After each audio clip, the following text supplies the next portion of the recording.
Sitharaman serial upcoming எபிசோடுக்கான promo release பண்ணியிருக்காங்க. வீடியோக்குள்ளே போகிறதுக்கு முன்னாடி உங்கள் பொண்ணான கையை வச்சு நம்ம சேனலை லைக் அண்ட் சப்ஸ்கிரைப் பண்ணிடுங்க. உங்களோட சின்ன லைக் சப்ஸ்கிரைப் கூட எனக்கு பெரிய மோட்டிவேஷனாக இருக்குல்ல. ஃபஸ்ட்டு சீனில் அந்த 3 சில்லுவண்டுகளை தான் காமிச்சிட்டு இருக்காங்க.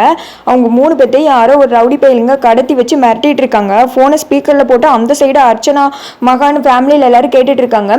இதுங்க 3 கத்தி ஆர்ப்பாட்டம் பண்ணிட்டு இருக்குதுங்க. சித்தி எங்களுக்கு ரொம்ப பயமாக இருக்குது, மீரா ஆண்டியை விட்டுருங்க சித்தி, இல்லைன்னா இவங்க என்னை கொன்றுவாங்க சித்தி, கையில் வேற ஆசிட்லாம் வச்சுருக்காங்க சித்தி, மூஞ்சில ஊத்திடுவாங்களாம் சித்தி, ப்ளீஸ் சித்தி மீரா ஆண்டியை விட்டுருங்க சித்தி அப்படின்னு சொல்லிட்டு கெஞ்சிட்டு இருக்கா. அதை கேட்டுதான் அர்ச்சனா பதறி அழுக ஆரம்பிச்சிடுறாங்க. ஃபேமிலியில் இருக்கவங்களாம் ஒரு மாதிரி ஷாக்காகி போய் பார்த்துக்கிட்டு இருக்க. சீதா மட்டும் நின்று உங்களை பார்த்து நக்கலாக சிரிச்சிட்டு இருக்காங்க. ஏய் என்னடி என்ன இதெல்லாம் ஓ வேலை தானா அப்படின்னு கேட்க சீதா வந்துட்டு சிரிச்சுட்டே அமைதியாக இருக்காங்க.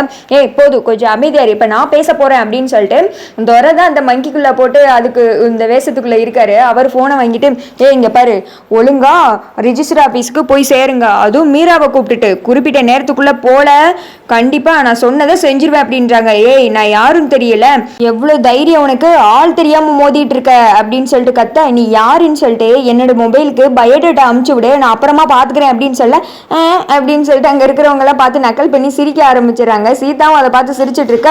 அங்கிட்டு இருந்து மாறுவேஷத்தில் இருக்கார்ல துரை, அவர் சொல்றாரு, என்னை பற்றி இனி தெரியாமல் பேசிக்கிட்டு இருக்க, எனக்கு இது 48வது கடத்தல், நான் சொன்னதை செஞ்சுட்டு போயிட்டே இருப்பேன், ஒத்து வரலன்னு வச்சுக்கோ, இதுங்க மூசியில ஆசிட்டை வீசி விட்டு 3த்தையும் ரோட்ல போட்டு கிளம்பிட்டே இருப்பேன், நல்ல ஞாபகம் வச்சுக்கோ, ஒழுங்கா அவங்கள கொண்டு போய் ரிஜிஸ்டர் ஆஃபீஸில் சேர்க்குறீங்களா இல்லைன்னா இதுங்க 3களையும் ரோட்ல வீசவா அப்படின்னு சொல்ல அவங்க வந்து தகச்சு போய் பார்த்துக்கிட்டு இருக்காங்க. அதோட பார்த்தீங்கன்னா இந்த ப்ரோமோ வந்துட்டு முடிஞ்சிருது.